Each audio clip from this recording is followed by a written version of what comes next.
મારું નામ પ્રતીક્ષાબેન ભાવેશભાઈ કોટડિયા છે।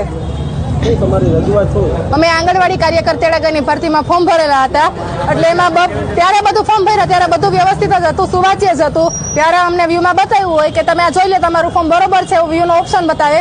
ત્યારે અમે ચેક કર્યું તો ત્યારે બધું વ્યૂ થતું હતું, અને ત્યારે એને મેરિટ લિસ્ટ બહાર પડ્યું એટલે એને રિજેક્ટમાં નાખ્યું, ને કારણ એવું દર્શાવ્યું કે તમારું એક પણ ડોક્યુમેન્ટ સુવાચ્ય નથી। હવે સુવાચ્ય નથી તો અમે કોમ્પ્યુટરની સ્ક્રીન ઉપર ફોર્મ ભર્યું હતું, તેમાં સુવાચ્ય થતું હતું। અત્યારે લોકો પ્રોજેક્ટર ઉપર ઝૂમ કરીને જોવે તો તમારા મોબાઈલમાં ફોટો હોય એ ઝૂમ કરીને જોવો તો એ તો બ્લર જ થવાનો છે। ત્યારે લોકોએ પ્રોજેક્ટર ઉપર ઝૂમ કર્યું તો બ્લર થાય છે, કે તમારું બ્લર થાય છે, અને એમ કે છે કે આ ડોક્યુમેન્ટ નથી। અમે જ્યારે ફોર્મ ભર્યું હોય ત્યારે અમને ડ્રાફ્ટની પ્રિન્ટ નીકળે કે તમારા કયા કયા ડોક્યુમેન્ટ અપલોડ કરેલા છે, એવું તમે લખેલું હોય તો એમાં બધું લખેલું છે, આધાર કાર્ડ ને સ્વઘોષણાનું પરિપત્ર ને એ બધું કે તમે અપલોડ કર્યું છે, ને હવે એ લોકો એમ કે છે તમારું આધાર કાર્ડ અપલોડ જ નથી। તો ડ્રાફ્ટની પ્રિન્ટમાં તમે લખીને જ કેમ મોકલું કે તમે આધાર કાર્ડ અપલોડ કર્યું છે?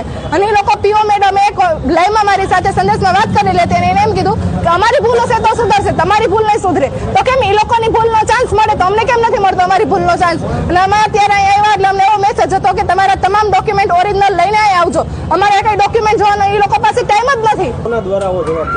એ કોક સર હતા, ચેન્જ એક જ હતા, એમાં એને એમ કીધું કે તમારા ડોક્યુમેન્ટ કે તમારે કઈ પણ રજૂઆત હોય તો કે ગાંધીનગર જઈને રજૂઆત કરજો।